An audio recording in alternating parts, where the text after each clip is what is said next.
Alright, welcome to damage number 2. As we can see on the screen, the big guy is back. Part 2 is basically going to go through the exploits of Amanda Waller and Task Force XL, trying to capture damage for their own personal army. Have such characters as Deadshot, Harley Quinn, Giantess, Parasite. You get the idea. They brought out all the guns. Damage is basically Hulk-like, and he's not Hulk-like. Elvis Ethan Avery is basically a man set on his own personal mission of destruction for 1 hour. After that hour is up, he recharges for 24 hours, and then the cycle repeats. The unique thing about this version, written by Venditti, is that you have to think of this aspect. Damage and Ethan are codependent. They talk to each other. They rely on each other. Both entities cannot know that they cannot exist without the other. Basically, when Ethan is feeling extra stressed or he's in trouble, Damage steps in and takes over.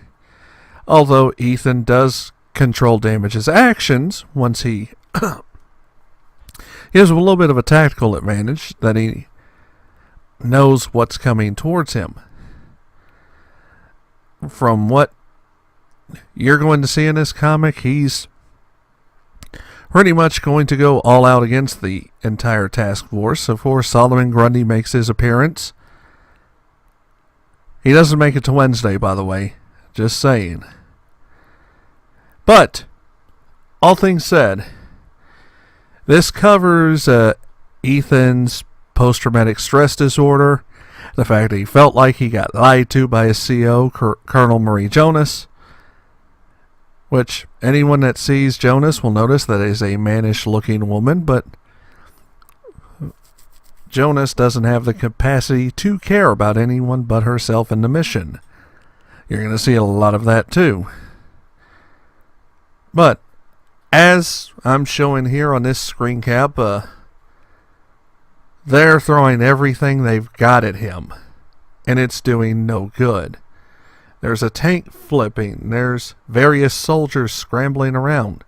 This is the destructive power that they put into him. The design that you can see from this version of Damage, because this is a second version. The first version originally was just as indestructible, but he died during the Blackest Night event with the Black Lanterns. This one kind of resembles Doomsday, and the chitin all over his hands, his muscles. He is very destructive. I mean, front to back, he does not, feel pain. He doesn't feel much remorse. Because when the Damage entity is in charge, all bets are off.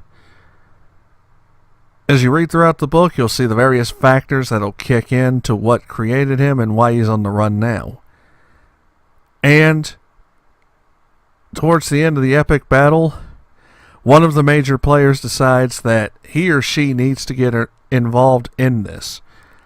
This is a much better book than the first book. As I've written on the site, the first book was pretty well done. But you could tell Venditti wanted to get everything established in the first book, then we could hit the second book, with hitting the ground running. Now, if you enjoyed, the Hulk books, this is some mindless fun. I definitely advise you to pick this book up. It is on the cheap for $2.99, along with the rest of the new DC heroes. Leave the comments below. Hit a like, hit a subscribe. You can check out those links as well.